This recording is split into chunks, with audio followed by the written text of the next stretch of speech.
This is Movietone, Jeffrey Sumner reporting. A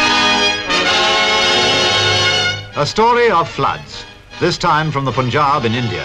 A very heavy rainfall in the hill country caused the Tangri river to overflow, bringing real distress to many villages.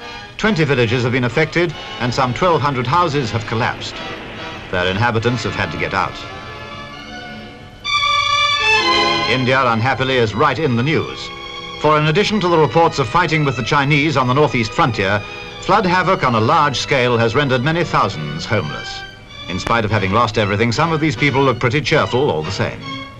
Anyway, the floods are likely to subside sooner than trouble from communist China.